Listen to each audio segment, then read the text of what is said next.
तेरा तो बच्चा 12 बजे तक सेट करे ना, तो तब तक मैं एक वीडियो भी बना, मैं क्या कह रही हूँ, बिना मुझे खास वीकेंड से बना लेती हूँ यार, वो फट से हो जाता है, मतलब बंद करते ही हो जाता है, उसमें तो साला आधा घंटा वेट करना पड़ता है। यही मैं बोल रहा था पहले भी। हाँ तो मैं उससे बनाती हूँ, कुछ नहीं करना, सिर्फ कैमरा सिलेक्ट नहीं करना है। ऑडियो देख लेने का एक बार check.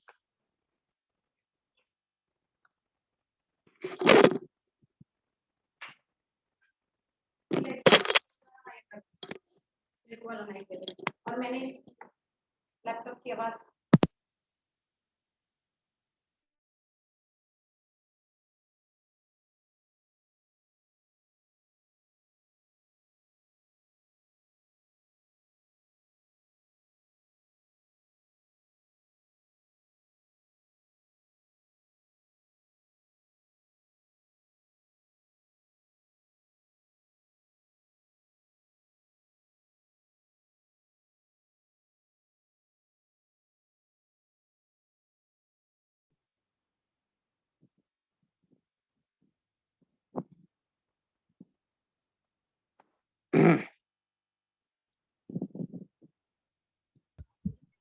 Yes, sir.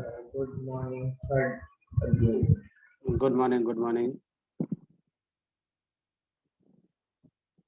Good morning, sir. Good morning.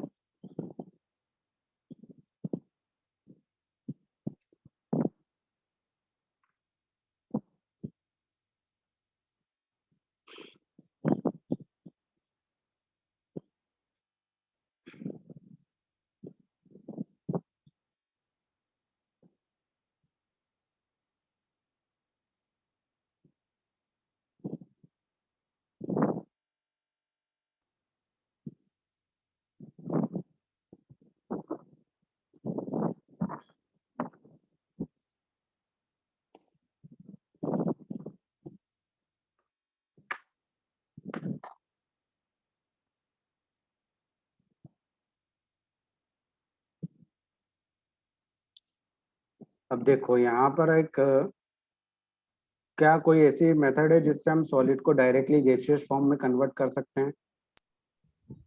तो देखते हैं, ठीक है ना। तो देखते हैं, हम यहाँ पर कुछ प्रोसेसेस के बारे में पढ़ेंगे। जैसे टेक सम कैम्फर। कैम्फर मतलब कैम्फर पता है? कपूर। कपूर को हम अमोनियम क्लोराइड भी बोलते हैं। उसका केमिकल फॉर्मूला होता है, अमोनियम क्लोराइड का क्या होता है? AL में AM जैसा होता है, A ही होता है शायद। नहीं, अमोनियम क्लोराइड का फॉर्मूला सर्च करना, केमिकल फॉर्मूला, ठीक है ना। NH से स्टार्ट होता है, अमोनिया की वैल्यू NH से और क्लोराइड Cl से। तो सर्च करके बताना मुझे। क्रोलाइट का तो पता है सर NH4Cl। हाँ। NH4Cl। NH4Cl है या NH4Cl2 है कि NH4Cl NH4Cl खाली। Cl3 है, ठीक है ना। ये तीनों बनते हैं। NH2Cl Cl भी बनता है, ठीक है। तो आप देखना NH4Cl कंफर्म। हाँ हाँ सर, कंफर्म 100%। देख लेते हैं ना अमोनियम क्लोराइड। अरे सर तो विश्वास नहीं। तो अमोनियम क्लोराइड इज NH4Cl देखो। ठीक है ना। Ammonium chloride is NH4Cl। तो ये होता है। तो चलो अब हम देखते हैं। तो उसी को कपूर भी बोलते हैं। तो उसको हमने छोटे छोटे पीसेस में क्या कर लिया, चाइना डिश होती है जिसको हम गर्म कर सकते हैं, ठीक है ना। तो चाइना डिश में हमने उसको डाल दिया और कन्वर्ट करके उसके ऊपर एक फनल रख दी हमने, और नीचे से हम गर्म कर रहे हैं। तो जब हम उसे गर्म करते हैं तो वो डायरेक्टली उसमें से जैसे जैसे हीट मिलने लगती है वो किस में कन्वर्ट हो जाता है, इसमें गैस में, ठीक है ना। तो change of the state directly solid to gas without changing it into liquid. वो लिक्विड में ना कन्वर्ट होके सीधे गैस में कन्वर्ट हो जाता है। तो उस प्रोसेस को बोलते हैं सब्लिमेशन। क्या बोलते हैं? सब्लिमेशन, ठीक है ना। और liquid solid without changing into liquid, gas to solid, gas से सीधे सीधे किस में आ गया, सॉलिड में, बिना लिक्विड में चेंज हुए। तो उसको बोलते हैं डिपोजिशन। क्या बोलते हैं उसको? डिपोजिशन, ठीक है ना। तो यहाँ पर इन्होंने प्रोसेस दी हुई है, सॉलिड से सीधे गैस में को सब्लिमेशन, गैस से सीधे सॉलिड में डिपोजिशन, लिक्विड से सीधे गैस में वेपराइजेशन, गैस से सीधे लिक्विड में कंडेंसेशन, लिक्विड से सॉलिड सॉलिडिफिकेशन, सॉलिड से लिक्विड फ्यूजन, ठीक है ना। इन स्टेट्स को हम बोलते हैं ये। तो effect of change of pressure, अब प्रेशर के, अभी तो अपन ने टेम्परेचर के चेंजेस के कारण देखा, अब प्रेशर के चेंजेस के कारण हम प्रेशर में चेंज करेंगे तो क्या होता है। We have already learned that the difference in various state of matter is due to the difference in distance between the constituents particles, के हर मैटर में कुछ पार्टिकल्स होते हैं तो उनके बीच में कितनी डिस्टेंस होती है, वो डिफरेंट डिफरेंट डिस्टेंस होती है। जैसे सॉलिड में भी सबके बीच में डिस्टेंस जो होगी वो अलग अलग होगी, अलग अलग सॉलिड मतलब वुड के सॉलिड में डिस्टेंस जो पार्टिकल के बीच में डिस्टेंस है वो कुछ और होगी, स्टोन में अलग होगी, आयन में अलग होगी, तो ये सबके अलग अंदर अंदर। तो what will be happen when we start to pushing pressure and compress a gas, एक गैस को जब हम कंप्रेस करेंगे, ठीक है ना, सिलेंडर के अंदर, जैसे ये गैस पार्टिकल्स, इसको कंप्रेस किया, फिर और कंप्रेस किया, फिर और कंप्रेस किया पिस्टन की हेल्प से, ठीक है। तो वो will the particles come closer, do you think increase और decreasing the pressure can change the state of metal. तो जब हम इस पर प्रेशर लगाएंगे तो ये पार्टिकल्स और पास में आते जाएंगे, और पास में आते जाएंगे, और पास में। तो इसके कारण क्या होगा, प्रेशर लगाने के कारण जो स्टेट्स ऑफ मैटर है वो चेंज होगी। Applying the pressure reducing the temperature can liquefy the, temperature को जैसे जैसे कम करेंगे और प्रेशर अप्लाई करेंगे तो यहाँ पर क्या हो जाएगा, वो गैस फॉर्म से किस में आ जाएगा, गैस से लिक्विफाई फॉर्म में आ जाएगा, लिक्विफाई गैस बन जाएगी। जैसे have you heard about solid carbon dioxide, ठीक है ना, कौन सी गैस बोलते हो अब इसको, कौन सी, कार्बन, सॉलिड कार्बन डाइऑक्साइड को आप क्या बोलते हो, पता है? Dry ice. हाँ, Dry ice. Solid carbon dioxide को अगर हम सॉलिड फॉर्म में, कार्बन डाइऑक्साइड को अगर हम सॉलिड फॉर्म में कन्वर्ट कर लेंगे तो उसे बोलते हैं ड्राई आइस, ठीक है। जैसे आपने हाँ, जैसे आप ड्राई आइस को जैसे आप डालोगे सोडे के अंदर, उसमें से क्या होंगे, झाग निकलना स्टार्ट हो जाते, पता है, तो वो होता है। सर वो हमारी हेल्थ के लिए अच्छी नहीं करती। हाँ, इट इज स्टोर, जो आपके जो बुलबुले निकलते हैं ना सोडे की बोतल के अंदर से, तो वो कार्बन डाइऑक्साइड के कारण ही होते हैं, ठीक है। It is stored under the high pressure, solid CO2 gets directly converted into gas form on decrease of the pressure of 1 atmosphere। अब 1 एटमॉस्फेयर पे स्टार बना है, मतलब उन्होंने 1 एटमॉस्फेयर को बताया होगा कि क्या होता है, without coming into liquid, liquid में कन्वर्ट किए बिना सीधे वो कन्वर्ट हो जाती है किसमें, सॉलिड टू गैसियस फॉर्म, इसीलिए उसको सॉलिड कार्बन डाइऑक्साइड को बोला जाता है ड्राई आइस। क्या बोला जाता है, ड्राई आइस। तो दस we can say that the pressure and temperature, ये दो चीज जो होती है वो बहुत ही स्टेट्स ऑफ मैटर को कन्वर्ट करने के लिए बहुत ही मतलब कामगर होती है। अगर इन दोनों में हम चेंज करेंगे तो सॉलिड से लिक्विड, लिक्विड से गैसेज, या इन साइड से चेंजेस देखने को मिलेंगे। अब प्रोसेस तो आपको पता ही चल गई है। अब देखो इन्होंने 1 एटमॉस्फेयर प्रेशर को बताया कि होता क्या है। 1 atmosphere pressure is a unit of measuring pressure exerted by gas, gas जो प्रेशर लगाती है उसको यूनिट को मेजर करने के लिए, the unit of pressure is pascal, किससे मेजर किया जाता है प्रेशर को, पास्कल। बट 1 एटमॉस्फेयर मतलब 1.0 इंटू 10⁵ पास्कल के इक्वल होता है। द प्रेशर ऑफ, देखो इन्होंने 1 एटमॉस्फेरिक प्रेशर बताया, the pressure of air in atmosphere is called atmospheric pressure. जो एयर का एटमॉस्फेयर में प्रेशर होता है, जैसे अभी हम पर एयर क्या लगा रही होगी, प्रेशर लगा रही होगी, तो हम उसको बोलेंगे एटमॉस्फेरिक प्रेशर, ठीक है। अभी एयर हम पर कोई ना कोई, जैसे एयर के पार्टिकल्स हम पर कुछ ना कुछ तो प्रेशर लगा रहे होंगे ना, तो वही प्रेशर्स को हम बोलते हैं atmospheric pressure. The atmospheric pressure at sea level is called, मतलब सी लेवल पर अगर हम देखेंगे समुद्र की सतह पर जो प्रेशर लगेगा, ठीक है, समुद्र की सतह पर सी लेवल पर जो प्रेशर लगेगा, जो एयर वहां पर प्रेशर लगाएगी उसको हम बोलेंगे 1 atmospheric pressure, and it is taken normal atmospheric pressure, उसको हम बोलते हैं नॉर्मल। समझ में आया?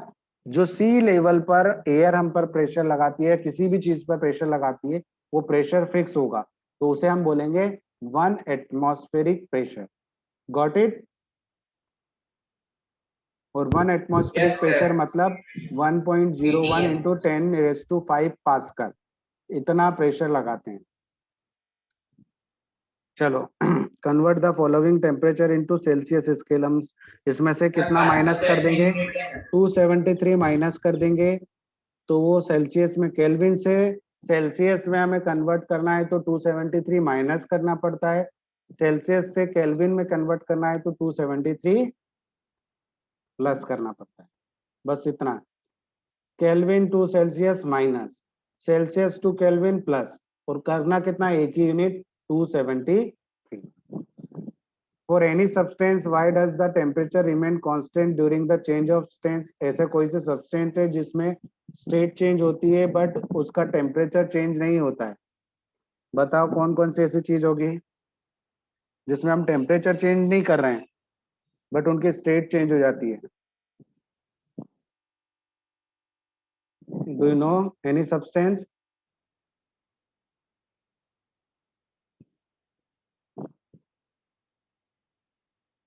अब एक मेथड का नाम, ये सब आपको सर्च करनी है, कैसी कौन सी मेथड है जिससे हम जो गैसेस है एटमॉस्फेयर में, जैसे नाइट्रोजन, हाइड्रोजन, इनको हम कैसे लिक्विफाई कर सकते हैं। लिक्विफाई करने के लिए कौन सी मेथड होती है बताओ?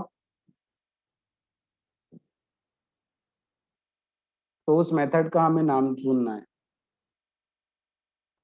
ठीक है? चलो, इवोपरेशन मतलब क्या होता है? Liquid to Yes. Gas. Very good. Liquid to gas में हम कन्वर्ट करेंगे तो उस प्रोसेस को बोलते हैं इवोपरेशन, और गैस को अगर हम लिक्विड में कन्वर्ट करेंगे तो उसे बोलते हैं कंडेंसेशन। क्या बोलते हैं?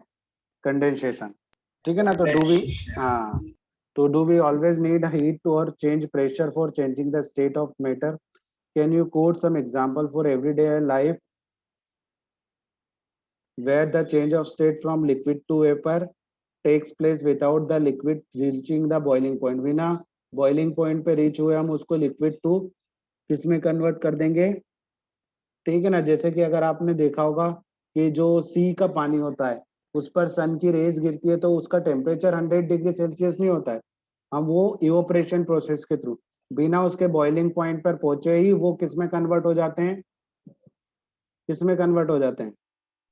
Gas में। हाँ, तो इस प्रोसेस को बोलते हैं, जैसे आपने देखा होगा, when we the particles of the matter are always moving and are never at rest at given temperature in any gas, liquid or solid, there are particles with different amount of kinetic energy. उनकी different amount kinetic energy होती है। In case of liquid, the small fraction of particle at the surface, जो surface के particle होते हैं उनकी kinetic energy high होती है in comparison to lower surface के। जो वाटर में देखेंगे आप, तो वाटर में जो सरफेस पर पार्टिकल्स होते हैं उनकी काइनेटिक एनर्जी ज्यादा होती है इन कंपैरिजन टू नीचे वाले की। Is able to break away from forces, तो उनको कम ही फोर्स लगाना पड़ेगा उनके पार्टिकल्स को ब्रेक करने के लिए, मतलब वाटर वेपर्स में कन्वर्ट करने के लिए। तो इसीलिए पहले हम देखते हैं कि सरफेस का जो पानी होता है वो जल्दी गर्म होता है इन कंपैरिजन टू लोअर। जैसे लोअर गर्म होता जाएगा वो सरफेस पे आ जाएगा तो उनकी काइनेटिक एनर्जी ज्यादा होती है। तो इसीलिए आप देखोगे कि जो सरफेस में से ही वेपर्स में कन्वर्ट होना, नीचे से कभी भी नहीं होते, वो सरफेस में से जो वाटर पार्टिकल्स होते हैं वही वेपर्स में कन्वर्ट होते हैं, क्योंकि उनकी हाईली काइनेटिक एनर्जी होती है। उनको थोड़ी सी भी काइनेटिक एनर्जी और मिलेगी तो वो किस में कन्वर्ट हो जाएंगे? तो इसीलिए सी लेवल पर आपने देखा होगा, सी के ऊपर ही आपको दिखाई देते हैं छोटे छोटे वेपर्स के। आप दूर से देखोगे तो आपको ऐसा लगेगा कि वेपर्स उड़ रही है, ठीक है ना? तो इसीलिए बिना बॉइलिंग पॉइंट पे पहुंचे हुए, बिलो द बॉइलिंग पॉइंट पे पहुंचे हुए ही वो किस में कन्वर्ट हो जाते हैं? वेपर्स में। तो इस प्रोसेस को बोलते हैं इवोपरेशन, ठीक है ना? इवोपरेशन बोलते हैं इसको। A factor of affecting evaporation, evaporation को कौन कौन से फैक्टर्स अफेक्ट करते हैं? तो यहाँ पर हम एक्टिविटी देखेंगे। Take 5 ml of water in the test tube and keep it near a window under a fan. Take a 5 ml of water in open china dish and keep it the near a window under a fan. ठीक है ना? एक test tube में रखा और एक open China plate में रखा। Take 5 ml of water in open china dish and keep inside a cup board. और shelf in your class, cupboard के अंदर रख दिया, ठीक है ना, कपबोर्ड के अंदर रखा। उसके बाद हमने रूम टेम्परेचर पर मेजर किया। Record the time days taken और for evaporation process in above cases. इन तीनों केसेस में, एक में टेस्ट ट्यूब में रखा, एक चाइना केस में बाहर रखा, और एक चाइना केस में, चाइना डिश में किस में रखा है हमने, कपबोर्ड के अंदर। तो किस में जल्दी ऑपरेशन हुआ और कितना टाइम लिया, तो वो हमें देखना है यहाँ पर। तो what do you infer about the effect of temperature, surface area and wind velocity. तो ये तीन चीज होती है जो इवोपरेशन प्रोसेस को बढ़ा घटा सकती है। पहला टेम्परेचर, दूसरा सरफेस एरिया ज्यादा रहेगा तो ज्यादा इवोपरेशन होगा, और तीसरा विंड वेलोसिटी, विंड की वेलोसिटी, ठीक है। अब इन्होंने तीनों चीज को एक्सप्लेन किया है। इन इंक्रीजेस सरफेस एरिया, अगर सरफेस एरिया बढ़ाओगे तो इवोपरेशन भी बढ़ेगा। आप छोटे कप में रखोगे, टेस्ट ट्यूब में रखोगे तो वहां पर सरफेस एरिया कम होता है तो कम इवोपरेशन होगा। आप खुले एरिया में रखोगे तो वहां पे सरफेस एरिया ज्यादा होता है तो वहां इवोपरेशन ज्यादा होगा, ठीक है। इसीलिए हम कपड़े को फैला कर रखते हैं तो उसमें से पानी जल्दी सूख जाता है, और अगर कपड़े को हम ऐसे बंद करके रखेंगे तो उसमें से पानी जल्दी नहीं सूखेगा, ठीक है। इसीलिए कपड़े को अगर हमें ड्राई करना है तो हम फैलाकर स्प्रेड करके रखते हैं। समझ में आया। इंक्रीजिंग इन टेम्परेचर, टेम्परेचर को इंक्रीज करते हैं मतलब धीरे धीरे उसकी काइनेटिक एनर्जी को बढ़ा रहे हैं, तो इसीलिए रूम टेम्परेचर पर नहीं होगा जल्दी। उसमें अगर हम थोड़ा सा गर्मी देंगे मतलब हीट प्रोवाइड करेंगे, टेम्परेचर इंक्रीज करेंगे तो वो जल्दी इवोपरेट होगी। फिर डिक्रीज इन ह्यूमिडिटी, ह्यूमिडिटी मतलब वाटर का जो विंड की वेलोसिटी है वो कम कर रहे हैं। Humidity is amount of water vapour presence in air. अगर वाटर वेपर ज्यादा रहेगी प्रेजेंस में मतलब एयर ज्यादा फ्लो होगी तो हमारा इवोपरेशन कम होगा, ठीक है। तो there around us can not hold more the definite amount of the water vapour at the given temperature. If the amount of vapour in air is already high, the rate of evaporation decrease. पहले से ही humidity ज्यादा है तो अपना evaporation कम होगा, मतलब water में water vapour, air में वाटर वेपर पहले से ही ज्यादा है तो वो इवोपरेशन कम करने देगा। तो इसीलिए क्या होता है, ह्यूमिडिटी वाले इन्वायरमेंट में कभी भी इवोपरेशन जल्दी नहीं होता, कपड़े जल्दी नहीं सूखते, ये नहीं सूखते। आपका ह्यूमिडिटी वाला इन्वायरमेंट नहीं होगा तो वहां पर क्लॉथ और इवोपरेशन जल्दी होगा, ठीक है। तो इसीलिए क्या होता है, समुद्र के आसपास जो मतलब वाटर एरियाज जहां होता है वहां पर ह्यूमिडिटी ज्यादा होती है क्योंकि वहां पर वाटर वेपर्स ज्यादा होती है। The increase in wind speed, अगर इंक्रीज करेंगे विंड स्पीड तो वाटर पार्टिकल्स क्या होंगे, if it is common observation the cloth dry faster in windy day. जब विंड की स्पीड ज्यादा होगी तो हमारा इवोपरेशन ज्यादा होगा। With the particle increase wind speed the particles of water vapour move away. क्या होगा, अगर विंड की स्पीड ज्यादा होगी तो जो वाटर वेपर से वो दूर दूर तक जा सकती है, इसीलिए इवोपरेशन जल्दी होगा। तो ये तीन चार चीजें इन्होंने बताई है जो अफेक्ट करती है। फर्स्ट क्या है, सरफेस एरिया, दूसरा temperature, third humidity and wind decrease. Wind speed. तो अगर हम इनको विंड को इंक्रीज करेंगे तो इवोपरेशन बढ़ेगा, ह्यूमिडिटी को डिक्रीज करेंगे तो इवोपरेशन बढ़ेगा, टेम्परेचर बढ़ाएंगे तो इवोपरेशन बढ़ेगा, और सरफेस एरिया बढ़ाएंगे तो इवोपरेशन बढ़ेगा।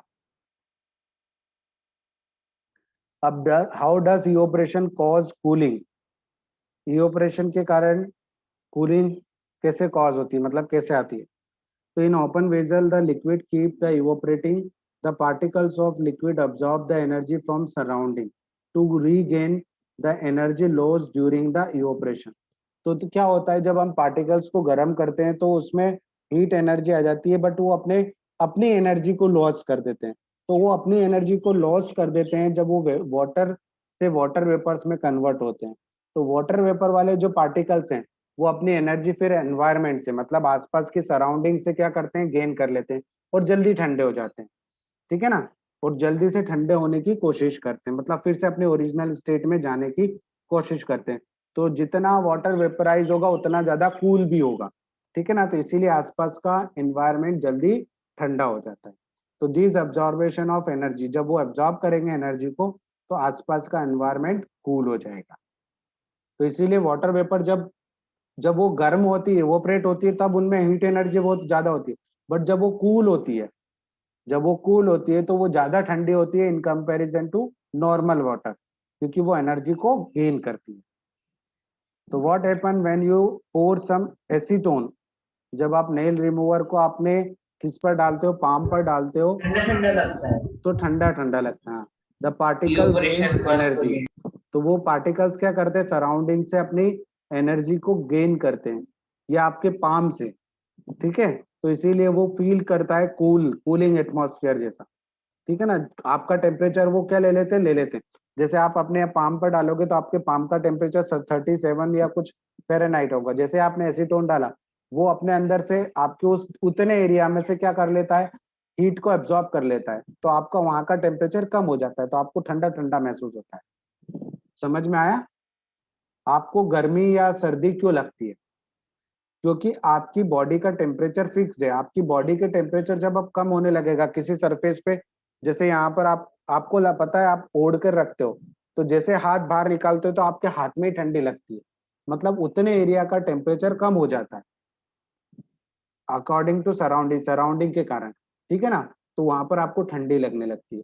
गर्मी क्यों लगती है? आपकी बॉडी का टेम्परेचर फिक्स है और उस टाइम पे आपकी जो स्किन है उसका टेम्परेचर एटमॉस्फेयर के कारण क्या होने लगता है, बढ़ने लगता है, तो आपको गर्मी लगने लगती है। तो चेंज इन टेम्परेचर के कारण ही हमें सर्दी गर्मी लगती है, क्योंकि हमारी बॉडी का अंदर का टेम्परेचर फिक्स होता है, ठीक है। तो जब वो टेम्परेचर बढ़ने लगेगा तो हमें गर्मी लगने लगेगी, ठीक है। तो the particles gain energy from your palm या सराउंडिंग्स से, इसलिए वो कूल लगेंगे। After hot sunny day people sprinkle water on the roof or open ground because the large latent heat of vaporization of water helps to cool the hot surface.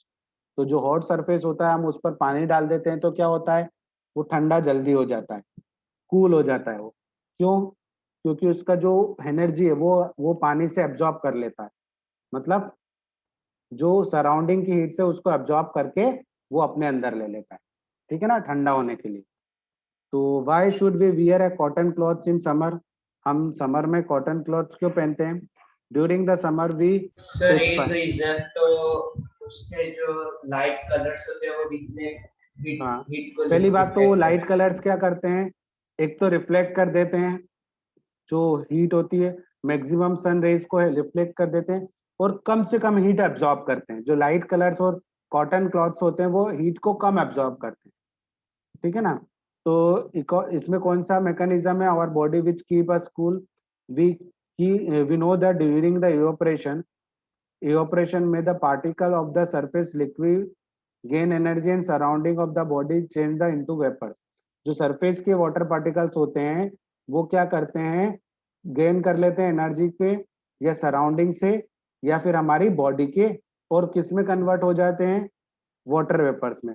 The heat energy equal to the latent heat, तो इस time पर जो heat इनको मिलती है water से water vapour में convert होने के लिए, मैंने बोला था कि जब हमारा टेम्परेचर सेम रहेगा, टेम्परेचर चेंज नहीं होगा, उस टाइम पर जो हीट एब्जॉर्ब होगी वाटर से वाटर वेपर कन्वर्ट करने में, उस हिडन एनर्जी को हम बोलेंगे लेटेंट हीट।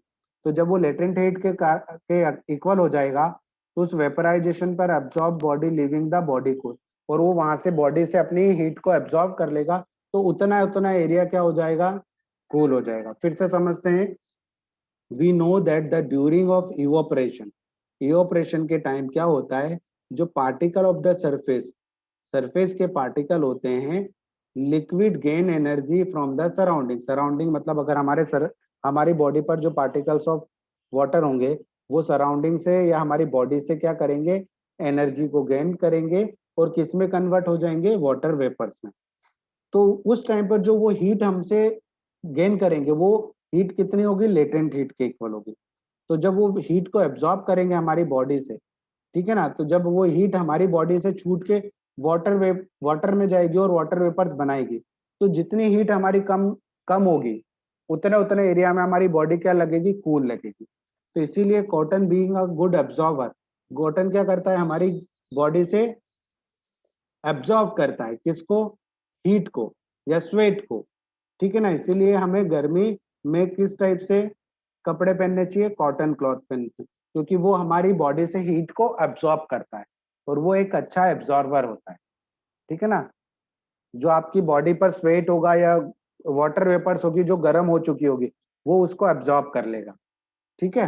तो इसीलिए अब नेक्स्ट है, इधर जाते हैं हम, नीचे होगा, नीचे तो ये दिया हुआ है, साइंटिस्ट दिया हुआ है। Why do we see water droplets on the outer surface of glass containing a ice cold water? अब आप जिस बॉटल में या जिस ग्लास में आइस को डालते हो उसके बाहर वाले सरफेस पर या आउटर सरफेस पर आपने देखा होगा छोटे छोटे ड्रॉपलेट्स आ जाते हैं। वो क्यों आते हैं बताओ? तो ये इसलिए आते हैं कि जिस भी हमने टम्बलर या जिसमें भी रखते हैं वहां पे वाटर वेपर्स दिखाई देते हैं। वाटर वेपर प्रेजेंट होते हैं वाटर में, तो जो अंदर वाला आइस होता है वो बाहर वाले को क्या कर देता है? ठंडा कर देता है। ठीक है ना? जो वाटर एटमॉस्फेयर में होती है, आपने जैसे एक कंटेनर के अंदर, जैसे एक ग्लास के अंदर हमने आइस डाले, तो इस वाले सरफेस पर वो एयर होगी, एयर में वाटर कंटेन होगा, तो ये जो अंदर वाला आइस है वो उसको अपने क्या कर देगा? ठंडा कर देगा। तो जो वो वाटर वेपर्स थी वो वाटर में चेंज हो जाएगी, इसीलिए हमें क्या दिखाई देते हैं? वो लिक्विड स्टेट में आ जाती है वो वाटर वेपर। ठीक है ना? उसके आसपास की सराउंडिंग की वाटर वेपर्स लिक्विड में कन्वर्ट हो जाती है। इसीलिए जब भी हम किसी भी आइस को किसी वाटर या वाटर ग्लास में रखेंगे या ग्लास में रखेंगे तो उसके आसपास छोटे छोटे ड्रॉपलेट्स आ जाएंगे। आपने देखा होगा कि जब भी हम थम्स अप या इनकी या जो कोल्ड ड्रिंक्स की बोतल होती है उसके आसपास अगर हम उसको फ्रीज में रख देंगे तो उसके आसपास जब बाहर लेकर आएंगे तो उसके आसपास क्या जम जाए? पानी की ड्रॉप्स आ जाएंगी, वो इसीलिए आ जाती है। ठीक है? Yes. अब यहाँ पर कुछ क्वेश्चंस बनते हैं। Why does a desert cooler cool better than hot dry day? ठीक है ना? जो डेजर्ट होता है वो मैं गर्मियों कहूँ में जल्दी ठंडा हो जाता है in comparison to cooler day. क्यों? क्योंकि सर मैं कहूँ हाँ क्योंकि ये जो डेजर्ट होता है वो मतलब वैसे तो कूल डे में पानी तो होता है, वैसे तो इवेपोरेशन होता ही है, पर जब गर्मी ज्यादा होती है तब इवेपोरेशन ज्यादा होता है। हाँ, ज्यादा इसलिए हमने इवोपरेशन, पढ़ा जैसे देखो इवोपरेशन ज्यादा इवेपोरेशन ज्यादा होगा होगा। तो ज्यादा वाटर वेपर्स होगी, तो जब वो ज्यादा वाटर वेपर्स होगी तो वो कूल भी ज्यादा होगी। मतलब हमने 1 kg पानी को गर्म किया और 10 kg पानी को गर्म किया, तो जब वो ठंडे होंगे तो वापिस वो क्या होगा? जब ठंडे होंगे तो एटमॉस्फेयर में 10 kg ज्यादा ठंडा होगा और इन कंपेरिजन टू 1 kg। ठीक है ना? तो यहाँ पर क्या होगा? जो 10 kg का एटमॉस्फेयर बनेगा ठंडा होने के बाद, तो क्या होता है? कूलर डे में कम इवोपरेशन होता है तो वाटर वेपर्स कम बनती है। बट हॉट ड्राई डे में क्या होता है? ज्यादा वाटर वेपर्स बनती है और वो ज्यादा, फिर जब वो कूल होगी तो एटमॉस्फेयर क्या हो जाएगा? आपका कूल हो जाएगा। तो ये ऑपरेशन और कंडेंसेशन के कारण ही होता है। How does water kept in earthen pot? मतलब मटके में पानी ठंडा क्यों कैसे रहता है समर डे में? सर इसमें भी इवेपोरेशन, जब इवेपोरेशन होगा तो वो इवेपोरेशन का जो पानी होगा मटके के सराउंडिंग आ जाएगा हाँ और उसे ठंडा कर देगा। हाँ, वही होता है। Why does our palm feel cold when we put some acetone? वही परफ्यूम पेट्रोल, तो वो क्या करेगा? हमारे पाम से एनर्जी ले लेगा, तो इसीलिए हमारा वहाँ का टेम्परेचर कम हो जाएगा, वहाँ की हीट कम हो जाएगी, तो हमें ठंडा ठंडा महसूस होगा। Why are we able to see hot tea or milk faster from a saucer than rather than cup? क्यों? सॉसर से पीना हम, मतलब सॉसर से पीना सर एक और इसमें इवेपोरेशन का एक फॉर्मूला होगा क्योंकि इवेपोरेशन एक सरफेस फेनोमेना है हाँ जिसमें जितनी ज्यादा सरफेस होगी उतना ज्यादा इवेपोरेशन। हाँ, इवोपरेशन होगा और वो जितनी जल्दी ठंडा होगा। ठीक है ना? What type of cloth should we wear in summer? तो कॉटन क्लॉथ पहनेंगे क्योंकि वो गुड कॉटन अब्जॉर्बर क्लॉथ्स। होते हैं। ये चीजें हमें देखने को मिली। अब देखो, now we talk about the scientist. Scientist ने बोला है कि सॉलिड लिक्विड गेट तो होता ही है, बट प्लाज्मा भी होता है और बोस आइंस्टाइन कंडेंसेट। ये क्या बोला? कंडेंसेट। ये 3 4 5 चीजें होती है स्टेट ऑफ मैटर। तो प्लाज्मा भी होता है और बोस आइंस्टाइन कंडेंसेट भी होता है। ठीक है ना? तो ये चीजें मैंने बोस आइंस्टाइन वाला नहीं पढ़ा है। प्लाज्मा अभी देखो पढ़ लेते हैं कि क्या होता है। प्लाज्मा क्या होता है? The state of consist of super energetic and super excited particle. ऐसे पार्टिकल जिनकी एनर्जी बहुत ही ज्यादा होती है, तो उसमें plasma, this particles are in the form of ionised gas. Gas के ऊपर होता है ये, जैसे सॉलिड फिर लिक्विड फिर गैस, तो गैस के भी ऊपर जिसकी पार्टिकल्स की एनर्जी ज्यादा होती है उस टाइप के स्टेट को हम बोलते हैं आयनाइज्ड गैस, उसको हम बोलते हैं प्लाज्मा। जैसे आपकी जो स्क्रीन होती थी उस पर आप टच करते थे, पहले टीवी पर टच करते थे तो वो चिटक चिटक आवाज नहीं आती थी, पहले की टीवी पर हाँ सर, हाँ। पुरानी जो टीवी होती थी उनको आप और कभी वो बंद रिंबो करने के जैसा हो बाद जाता टच करते थे ना, तो उसमें से एक रिंबो आवाज जैसा आती हो थी। जाता थे। हाँ, तो वो आयोनाइज गैस फॉर्म थे। तो उससे क्या होता है, वो जब भी आप उसको टच करते थे तो उनकी पार्टिकल्स, जो स्क्रीन पर पार्टिकल्स होते थे, उनकी एनर्जी बहुत ज्यादा होती। जैसे आप उसको टच करते थे तो वो आपसे एनर्जी ट्रांसफर कर देते थे, तो आपको झटका लगता था। वो अपनी एनर्जी किसको ट्रांसफर करते थे? आपको। तो आपको एक हल्का सा करंट जैसा महसूस होता था। तो वही होता था। Inside a neon side bulb, एक नियोन साइड बल्ब होता है, उसके अंदर भी हम फ्लोरेसेंट ट्यूब बनाते हैं, ठीक है ना, जिसमें अंदर हीलियम गैस क्या होती है? आयोनाइज होती है। हीलियम गैस को हम गर्म करते हैं तो आयोनाइज फॉर्म में जाती है और वो एक प्लाज्मा बनाती है। The gas get ionise, that is get charge when the electrical energy flow. जब गैस के अंदर से हम इलेक्ट्रिकल एनर्जी फ्लो करेंगे तो गैस चार्ज हो जाएगी, तो ठीक है ना। तो उस चार्जिंग से के कारण प्लाज्मा क्रिएट होगा। तो it's create a plasma glowing inside the tube और बल्ब। तो आपको पता है कि पहले अंदर गैसेस भरी जाती थी। जो आपका पीला लट्टू नहीं होता था, बल्ब, बल्ब के अंदर पीले वाले के अंदर सोडियम गैस भरी जाती थी। कौन सी गैस भरी जाती थी? वो चाक होता था वो सर। सोडियम। जो पीला आपका बल्ब नहीं होता था पहले, पीले कलर का बल्ब, लाइट हाँ येलो कलर की लाइट देता था, उसके अंदर सोडियम या कुछ ऐसी गैस भरती जाती थी, जो जब हम उसमें इलेक्ट्रिक एनर्जी पास कराते हैं, मतलब उसमें इलेक्ट्रिसिटी फ्लो कराते हैं, तो वो चार्ज होती है। तो वही भी उसके अंदर भी प्लाज्मा क्रिएट होता है। क्या क्रिएट होता है? प्लाज्मा। और वो एक स्पेसिफिक कलर में जलने लगता है, ठीक है ना, ग्लो करता है। उस प्लाज्मा के क्रिएटिंग के कारण ही होता है। तो the plasma glows with a special colour depending on the nature of gas. जो भी गैसेस होंगे उस पर डिपेंड करेगा। The sun and stars glow because of the presence of plasma in them. उसके अंदर गैस बर्न हो रही है, गर्म हो रही है, तो इसी के कारण वो ग्लो करते हैं। सन और स्टार जो ग्लो करते हैं ना वो। सर, हाँ, ये प्लाज्मा एक ब्लड का टाइप है ना? नहीं नहीं, वो प्लाज्मा अलग है। अच्छा। वो प्लाज्मा अलग है, ये एक स्टेट है, स्टेट को शो कर रहा है। जब किसी भी गैसियस पार्टिकल, मतलब गैस को अगर हम गर्म करेंगे, वो प्लाज्मा अलग होता है बेटा। वो प्लाज्मा आपको लिक्विड होता है वो, तो ठीक है।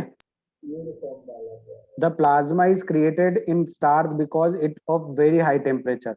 प्लाज्मा क्यों क्रिएट होता है स्टार या सन में? क्योंकि वहां पर बहुत ज्यादा हाई टेम्परेचर होता है और वहां पर गैस बर्न होने लगती है, ठीक है ना। गैस क्या करने लगती है? बर्न होने लगती है, चार्ज होने लगती है। तो वो एक स्पेसिफिक कलर के साथ ग्लो करने लगती है। अब देखो, बोस आइंस्टाइन कॉन्डेंसेट। तो ये देखते हैं हम। इन 1920 इंडियन फिजिसिस्ट, जो इंडियन फिजिसिस्ट थे, S C Bose, sorry S C Bose नहीं, वो तो अलग थे, एस एन बोस, सत्यनारायण, सत्येंद्रनाथ बोस। हाँ, सत्येंद्र नाथ बोस, वो थे जो इन्होंने, आपको पता है सत्येंद्र नाथ बोस ने ही पता लगाया था, एस एन बोस ने, कि प्लांट भी क्या करते हैं, उनके अंदर भी क्या होती है? लाइफ होती है।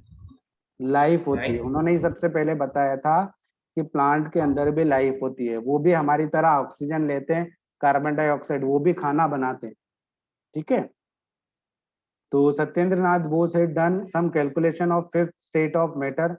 Building on his calculation, Albert Einstein predict a new state of, उनके कारण ही अल्बर्ट आइंस्टाइन ने पता लगाया उनकी कैलकुलेशन के आधार पर कि उसको, उसी को बोला उस स्टेट ऑफ मैटर को Bose Einstein condense state. Condense state, state है या सेट? कंडेंस स्टेट बोलते हैं, सेट, ठीक है। कंडेंसेट। हाँ, कंडेंस स्टेट। तो EEC। In 2001 Eric A Cornell, Wolfgang Ketterle, जो भी नाम क्या क्या रखते हैं ये, and Carl E Wieman of USA received the Nobel Prize in physics for achieving Bose Einstein condensation. Session ही पढ़ेंगे ना, हाँ। The BEC is formed by cooling a gas extremely low density. जब हम एक गैस को एक्सट्रीमली लो डेंसिटी पर cool down करेंगे, about 100,000 of density of normal air, जितनी नॉर्मल एयर की डेंसिटी होती है उससे 1000 टाइम्स उसकी डेंसिटी को कम करेंगे, तो और कूल करेंगे एट सुपर लो टेम्परेचर, और बहुत ही कम टेम्परेचर पर, तो वो जो फिफ्थ स्टेट है वो मिलेगी। आप केम फॉर केम 4 क्या है, ये कहाँ गया भाई?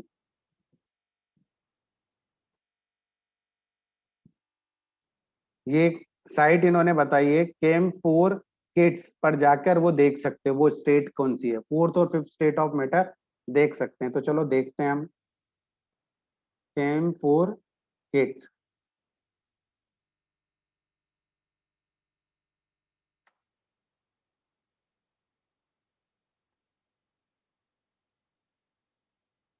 ठीक है ना, केम 4 किट्स देखो ये दिया हुआ है, इसमें बहुत सारी चीजें आपको मिलेगी। State of matter, state of matter पर जाते हैं हम, तो ये प्लाज्मा है, ये B Bose Einstein condensate. Condensate. हाँ, तो यहाँ पर हम देखेंगे ये इन्होंने बताई भी है कि कैसे होती है, सॉलिड से लिक्विड, लिक्विड से गैस, फिर प्लाज्मा।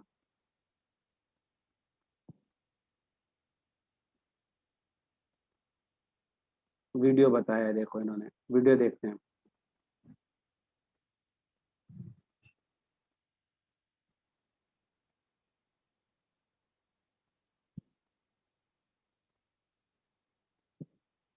इसमें साउंड सुनाई दे रहा है तुम्हें? सर आवाज नहीं आ रही सर, आवाज। एक minute.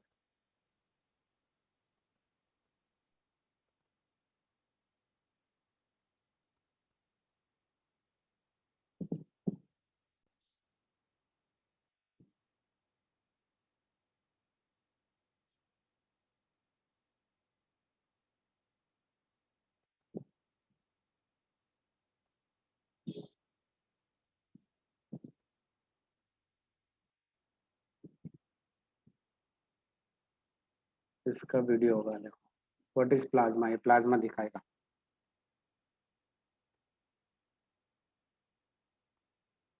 Electric propulsion. Sometimes we call it plasma propulsion. And a logical question is, what is plasma?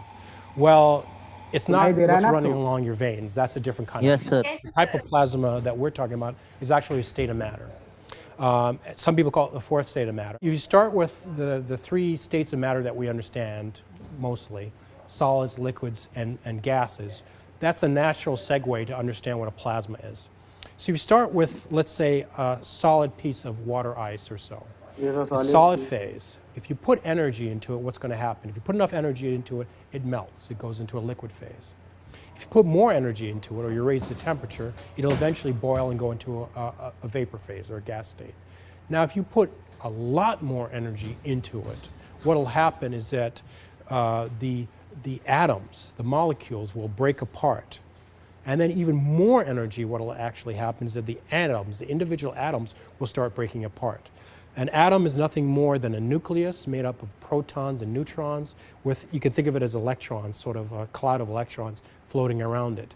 And if you put enough energy into that, what happens is that the electrons gain so much energy, they actually are able to break away and come free from the atoms. And what you're left with then is a free electron, which is negative, and then an ion, which has been depleted of one or more electrons, which is a positive charge. To first order, what you can think of a plasma is a cloud full of positive and negative charged particles. देखो उन्होंने बोला है कि plasma क्या होता है, cloud form होता है पॉजिटिव और negative charge, positive and negative charge का। सर This ये is a Hall plasma effect last cluster, form है। and this type of engine would be used अभी तक को तो लास्ट एनर्जी फॉर्म ये मिला है हमें, उसके ऊपर नहीं मिला है। for anything from deep space probes to actually very large Earth orbiting spacecraft like communication satellites. The way a Hall effect thruster works is that we have a tank, which we're not showing right here, full of the propellant. And the propellant would be something like xenon or krypton, a very easy gas to store. What we do is we have a tube back here that injects the xenon gas in the back of this discharge channel, we call it. Then what we do is we would have normally a tube here, what we call a cathode, that emits negatively charged particles called electrons. You can think of this tube essentially emitting a series of lightning bolts, if you will, steady state lightning bolts. And what the lightning bolts do is essentially heat up the xenon particles to such a degree that it actually becomes a plasma. It's heated so high that it's a plasma. And once it becomes a plasma now, we're able to use the applied electromagnetic fields to accelerate that plasma. इसको हम कल से फिर And मतलब we're जब able आएंगे to देखेंगे accelerate the कैसे। plasma. इसमें क्या होता है कि वो जेनॉन और क्रिप्टॉन गैस को स्टोर करके उसमें इलेक्ट्रिक चार्ज पास कराते हैं, तो उसके कारण एक जो आपको